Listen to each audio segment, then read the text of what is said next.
Hey guys, so I thought about it and I'm going to do Vlogmas. Um, we'll see how good I can do this since I'm still going to be working and so forth. So if one doesn't come out on a certain day, I'm sorry. But I'm going to try to cover as much as I can over this month. I wanted to start with just talking about how to come to Japan in general.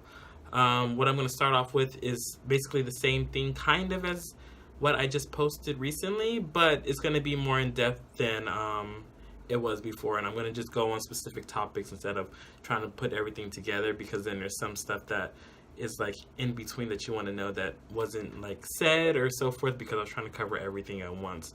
So, right now I work for Interac. I applied for Interac abroad. While I was working at Amazon at the time, I was debating whether to come back to Japan or not.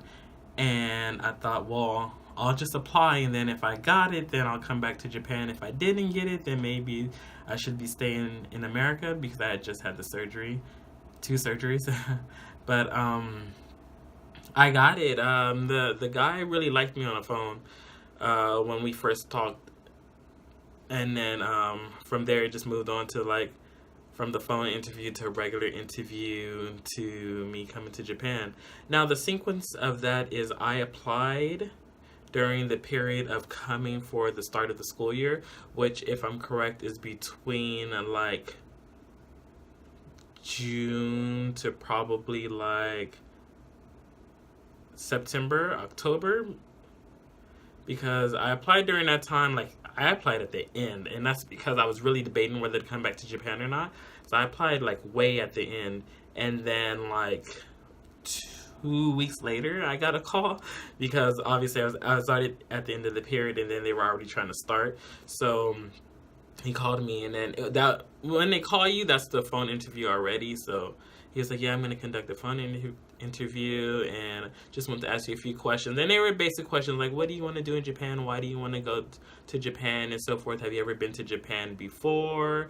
So you just answer those questions, and then from there, I guess it's just like hearing your voice and seeing like what type of person you are. And then from there, they'll say, "Okay, well then I want to schedule the regular interview for you, and it's going to be at a certain place." Now, depending on where you are in America, if you are in America or if you're abroad, they have different locations where they can have the interviews. So for us, I was actually lucky because the interview was like right next to me. I mean, like 10 minutes because I live right next to the freeway, like right next to me. And I was working a lot at Amazon at the time because it was peak season. If any of you guys know what peak season is, that's where you have to work a lot of hours. And I worked for Amazon, so at the time, everybody was like on their game pretty much. Everybody was coming in and so forth. So I had very little time. I mean, I could have took the time off anyway, but like I had to work a lot of hours. Well, I didn't have to. I scheduled myself to work all the additional hours, but whatever. I was very into like trying to save money, so I thought that would be helpful. But I was lucky; it was like right next to me. But some people came from like Arizona or Utah and stuff just to come because that's. I mean, I'm sure they probably got to choose different locations, but maybe that was the closest location to them. But it just happened to be right next to me, or maybe they all applied late and then just like me and they could only squeeze into that one. So people drove there from like Arizona, Utah. It's talking about it took them 6 hours and all that. I'm like, oh my God. Because I was just lucky that it was like I applied late and it was right there. So I don't know if it was like destiny for me to come back to Japan or what, but that's how it happened. You do the interview. They already tell you like what to do pretty much. They give you like 3 or 4 different activities that you could choose from, but you only have to do one. And you don't know if you're gonna do it like by yourself to the camera or if you're gonna do it while the people are in the room. For us, we did it while the people were in the room, so stage fright, you gotta just leave that. I mean, but if you're gonna be a teacher anyway, if you have it, like at first if you're a little bit scared, like I feel like a lot of people are, but like over time you get it. So even if you're scared or if it's stage fright or anything like that, as long as you can push through the interview, you'll be good. Because right after that, like, I feel like over time you get better at it. First you're like, but I mean, because if you don't know what you're doing to begin with, even if it's not stage right, you're just like, I don't want to mess up, or I don't want to do this, or I don't want to do that, but like maybe like the first few days I was like, oh my god, because it still was different from my last job teaching English. So I was like, but then, I got into it, and now I just go in and just do it. Just like, I mean, a long time ago that started, but at my current state, I guess I just go in and just do it. But from there, they tell you that you'll know if you got the position in December, and then if you got the position in December, then you have to claim it before January. And then, because I mean, like, it just starts moving fast because you have to be here by March if you start the school year. Since school years in Japan start in March, they end in like summer for a month off in like August, and then the second term pretty much starts in like September, and then you just move on from there till Christmas break. You get like 3 weeks off kind of thing, and then back at it for 2 months, and then boom, school's over. So different from America if you're from America. But it just flew. I got the message saying you got the job, if you want it, pretty much. And I said, yeah. From there, it just went on. Like, from there, like, I had to start getting, like, well, I already had a passport because for me, my mom always says to always have a passport because you never know. Well, I mean, like,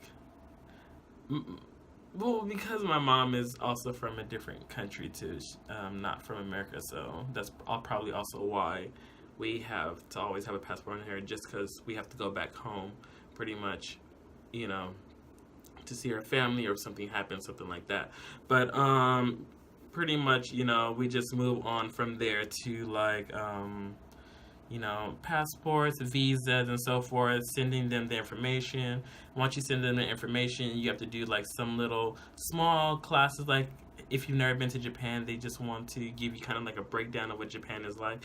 So, you're not too scared when you come here, because you're coming here by yourself probably. And moving in your own respective country is, still a lot better, even if it's a new place, compared to coming to a new place, especially if you don't really know the language, or if you're just working on a language. But still, it's still a lot different because you can't communicate like you want to, can't express your feelings like you want to, and everybody else is like, huh, what are you talking about? So, I mean, there's that, so that kind of thing. And then from there, you just buy, well, I mean, I bought my plane ticket in advance, but you buy your plane ticket and then you just come, and then you just have about 5 days of training. If you come in March, since everybody comes in March, around that time, there's going to be a lot of people at your training, and you stay inside of a hotel. I mean, it was like, I don't know, 300-400 people, maybe more, that all came at the same time, and we're in a big hall, and we do like different like lessons and classes together. They talk to us about Japan. They talk to us about what you're going to be doing. You review different strategies like games and so forth for what you're going to be doing inside classrooms and so forth, and you do that with other people inside your groups. Especially if you're going to the same place, because they break you up into, if you're going to like Tokyo, if you're going to like Chiba, if you're going to like Shizuoka, or or Saitama, or Kanagawa, different prefectures, in probably just the prefectures, so like Kanagawa instead of Saitama, and like Tokyo and Chiba, different like prefectures, so you already kind of know generally who's in your area, so you could end up next to somebody in the group that you're already with. Me, I was fairly unlucky, but I mean, I've been to Japan before, so I mean, it was still like another like day. I mean, still different because I basically came here by myself, and then I was placed by myself. Like, there's nobody around me. I have people that work in the same city as me, but they're not like living next to me, as opposed to some of the people that you saw inside of my earlier videos. Like, they live right next to each other, and I mean, like, she lives here, he lives here, like all four of them. But me, no. Everybody else around here is Japanese. I think there may be some foreign students over here because there is a college around here somewhere. But pretty much everyone around here is Japanese, so that's, here by myself. I came by myself this time, so still another like shot, like yeah. But I got past it. But if you're somebody who is probably scared of that probably, or like the fear of being there like really really by yourself, it's gonna be probably hard. But I feel like everybody has, not everybody, but majority of people have that roller coaster of being here and then, or well, in any place, because you're just not familiar with everything, and everything's different from what So I want to go home. I want to stay. It's fun, but I want to go back home. But then, kind of like thing. And then I came here. So basically, like I said, I'm a assistant language teacher. So we teach pretty much behind the teachers. The teacher kind of tells us what to do. Well, we have like lesson plans that we receive, and if you're in elementary school, you pretty much do it by yourself. The teachers could help you if they knew some English, but the majority of the teachers don't know any English, so they can't help you. As you go into chugako or middle school, then you probably might have more teachers that know a little bit of English. But generally, high school, I want to say high school, the teachers know English, or at least one teacher knows English, like the one that's you're supposed to be working with the most. But I mean, they could not too, so that's kind of iffy too, just in case, you're kind of like, oh my God, what if I can't talk to them? I have some friends that know no Japanese and they can't really talk to the teachers either. And when the students say stuff, they just kind of like smile, like, yeah, and then whatever, because they don't know the language yet, or they probably might not learn the language, depending on if they're actually trying or not, you know. But from there, like, you're either behind the teacher or you kind of are the teacher, but like I said, that depends on your school. If you're elementary school, pretty much you're running the class. You're doing a whole lot of games, like let's do this game, let's do this game, yay, yay, yay, yay, rock paper scissors, kind of thing, and then like other basic games to try to get them to learn English.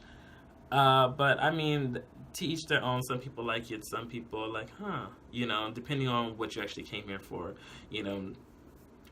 I want to say like the benefits of being like in an AOT is that like since you're with the public school system, you get their off time. So the long 1 month, in summer, like from August, you get that off.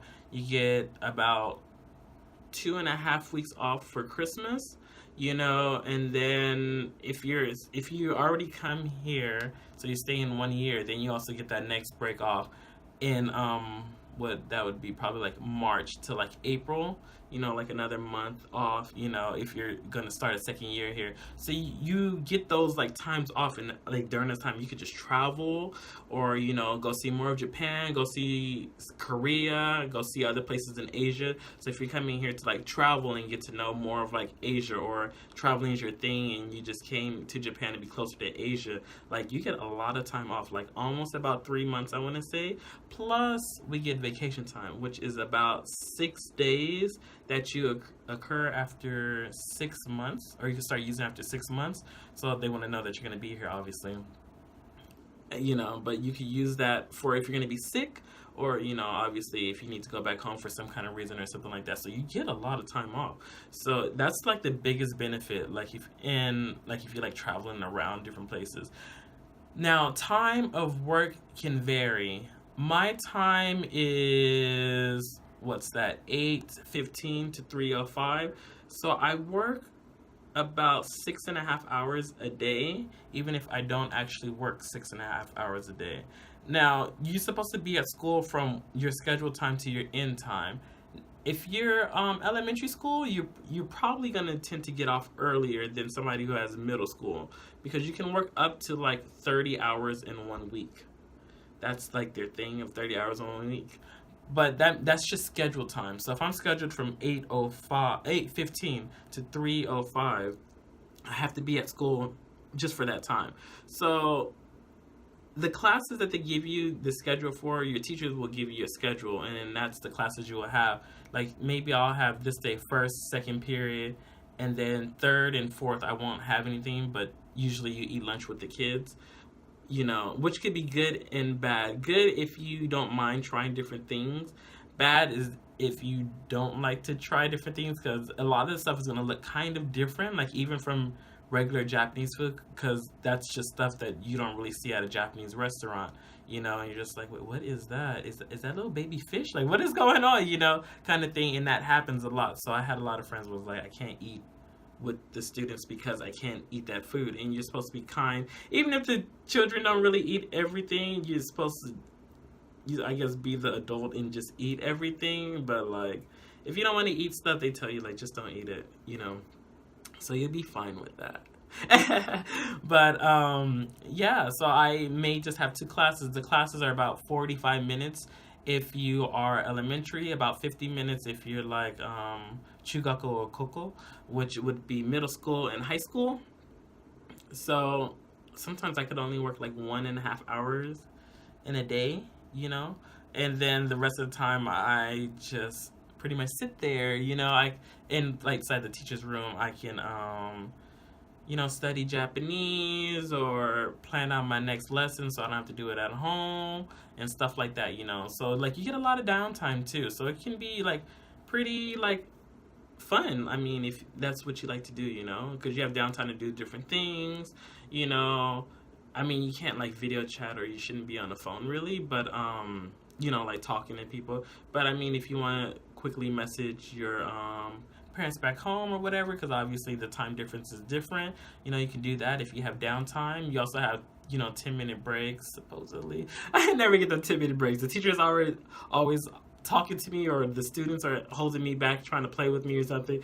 I arrive to like the room and they're like, okay, Greg Sensei, we're going to the next class. I'm like, dang, I just got here, but certain things like that.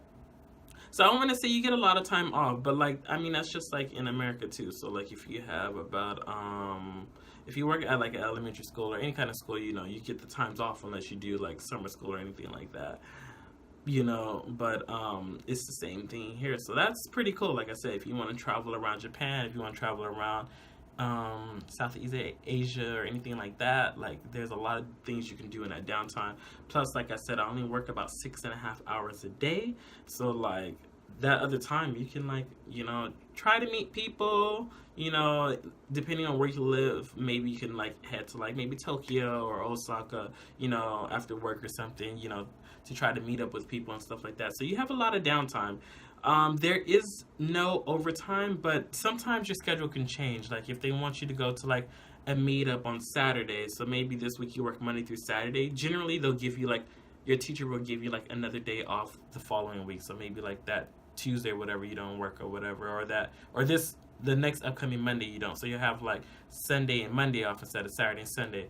But obviously, since we are public schools, we get Saturdays and Sundays off. So always have the weekends off. Like I said, unless there's like a meetup and they ask you, can you come? And then you say, oh, okay, well, let me see what Interac says. And then, they work it out where you don't work another day that week. So you only work 5 days a week. There's no overtime. You only work probably like 6.5 to 8 hours a day. You work about 30 hours a week. You probably make around $2,300 a month. I mean, that's posted on their site anyway. Unless you're supposedly driving, then you make about $2,500. But I mean, like, you end up paying a lot more because you're driving than the money you get back from like doing like the transportation, like buses or trains and so forth. Because you can fill out the pass and then you get all that money back for doing the trains or the buses. But if you drive, you don't get any money back because you're driving. I guess it's the leeway of having a car over somebody who has to take like the train or the bus. But generally, if you have a driving position, like then you like right next to your school, and you could drive anywhere if you want to. I mean, I could drive to Tokyo if I want to. I wouldn't, because there's nowhere to park really. But like you get to drive to different places. The only I want to see, like, the only other bad thing I want to say is honestly the suits kind of like, I mean, wearing the suit is okay. It just sucks that like teachers are not in their suits and you're just like, man, like,